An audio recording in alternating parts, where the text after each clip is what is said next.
Šis pranešimas skirtas tarptautiniai bendruomeniai ir tik tarptautiniai bendruomeniai. Miela tarptautinė bendruomenė. Kaip tu laikaisi? Kaip tavo sveikata? Ką vakare? Turiu svarbią žinią. Manau, jis svarbi ir ypatinga. Šiandien buvusiam Telšių krašte įkūrėme naują šalį. Pavadinsiu ją Septkalnyje. Manau, ji bus parlamentinė monarchija su sostinė Telšiuose. Tu man sakydavai. Tu negali būti savarankiška ir nepriklausoma.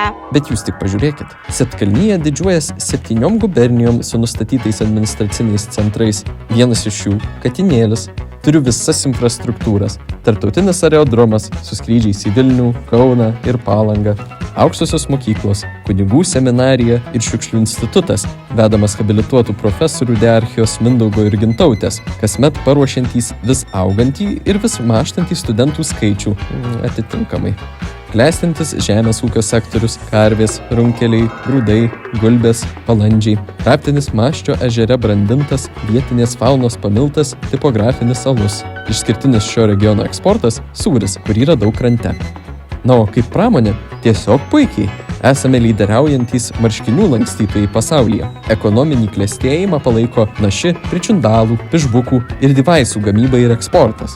Dėl savo elektromagnetinių savybių turistų traukos objektų tapęs Maščio ežeras savyje talpina viliojantį slėpinį. Vandenės. Tai telšiškiai išdrįsę išsimaudyti ežere. VBS archeologijos tyrimais, nustačiusiais giminystės liniją su 5 amžiaus prieš Kristų valdovu Augustu Bidlausku, parlamentas monarchų karūnavo Augustą Bidlauską. Taigi, tikiuosi, tarptautinė bendruomenė, Dalia Grybauskaitė, Emanueli Makaronai, Bašarai Al-Asadai ir kiti, kad jūsų vaizduotė laki ir viską, ką aprašiau, vaizdžiai įsivaizdavote savo minčių rūmuose. Liko tik jūsų pripažinimas. Myliu, bučiuoju. Jūsų Septkalnyje. Laukiu tavo laiško be raidžių, be sakinių. Velniop visi tie žodžiai, mane gaila tų prabėgusių dienų, keistų sapnų, minčių.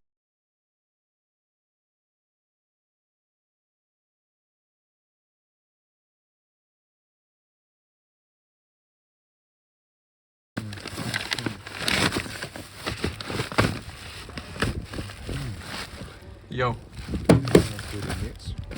Liejus, man atrodo.